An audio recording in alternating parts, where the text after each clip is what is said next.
Is paper terrain a viable option for our games? Well, I think so, and I want to show you how I make mine.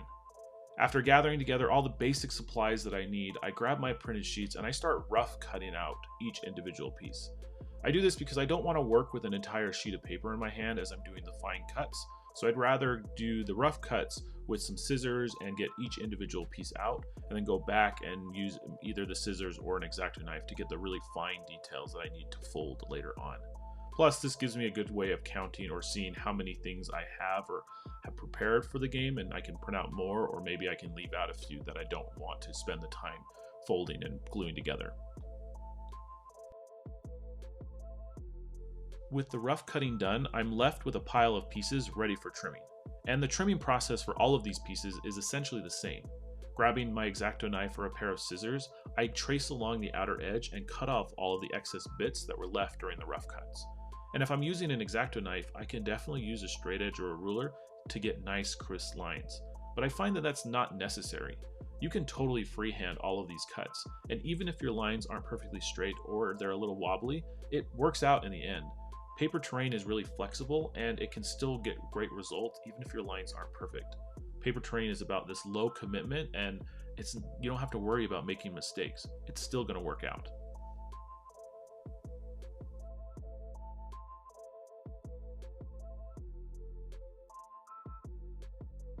Once the piece is trimmed, it's time to score. And while scoring isn't necessary, it does make the folding process a lot easier. So with an X-Acto knife, I'll either freehand or with the straight edge go over each fold line and just scratch the surface, not cutting all the way through, but almost preparing the paper to fold where I want it to. So when I'm ready, I can just push over each tab and crease down the surface so that in the end, as I prepare to glue, I have a pre-folded piece that just makes it a lot easier to put together. Now that we understand the basic steps, at this point I like to bulk assembly this whole process. What I mean by that is I will take each piece and move it through one step of the process before moving all of the pieces to the next step. So I'll rough cut all the pieces, I'll trim all the pieces, I'll score and fold all the pieces before moving them on. I do this because once I get to the gluing stage, I want to have everything prepared so that I don't have to cross-contaminate my sticky fingers with my folding or my scoring or my cutting. I want everything to be ready so that I can just focus on gluing all at once. Plus, this is a great time to just turn on some music, think about your session or what you're going to do with this terrain, and zone into the process and let the work just happen over a few minutes. It's just a great kind of zen state to be in.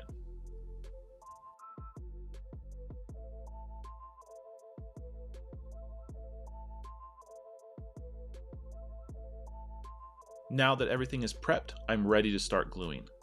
And for me, I like to either use a glue stick or rubber cement. The glue stick is great for one-off pieces where I just need to glue together something really quickly.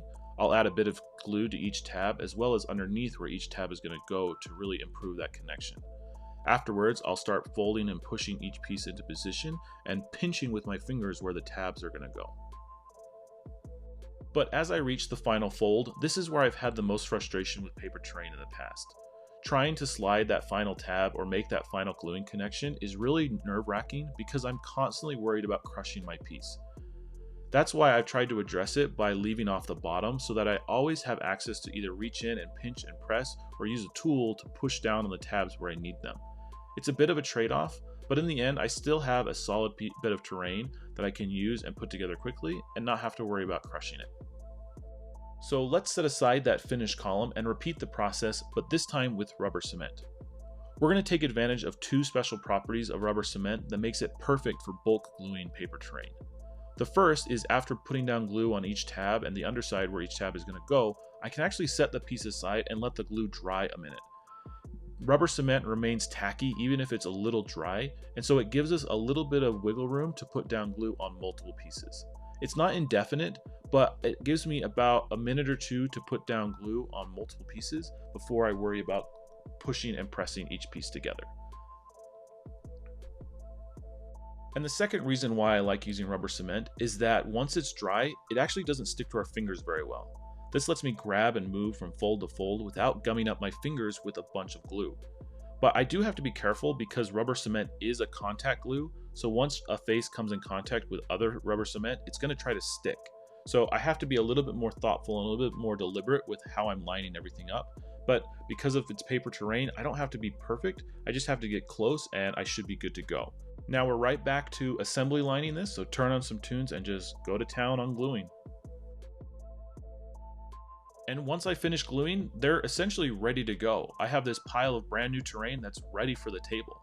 I can also make brand new custom pieces using blank templates. This is just one of the benefits of using paper, because just like index card, if I need something, I can just quickly grab some Sharpies and draw what I need. I'm imagining for this one that I need a floating crystal or some set piece. So I'm going to just draw some blobs of color as well as a little bit of a column, and I'll do the same thing of gluing and folding and putting this piece together to really make that set piece. I don't have to be an artist, I just have to make something that's workable and easy to throw down on the table. And this is just one of the reasons why I do think that paper terrain is a viable option for our games. In just a few minutes, I can create a custom piece for something I need at the session. If I need more terrain, I can just print out more. If I want to adjust or color or tweak any of these pieces, I totally can, and I don't need specialized equipment. All I need is a decent printer and some cardstock, and I'm good to go. I can scale all of these to different sizes to make them bigger or smaller based off my needs. Because these were so easy to make, my level of attachment to them is really low. If my toddler gets a hold of these and plays with them and crushes them, I'm not heartbroken. I'll just make some more. If these fall off the table and someone steps on them, that's okay. If someone spills their drink at the table and they get soggy and messy, it's fine. Into the trash and I'll make some more. Plus, once I'm done with these, I don't even have to really worry about storing. I'll just toss them into a bucket until I'm done, and then I'll recycle and make new ones. I even love that they're black and white. They're not a perfect representation of the terrain, and so any mistakes don't stand out like a sore thumb. It allows my imagination to fill in all the gaps with what I need.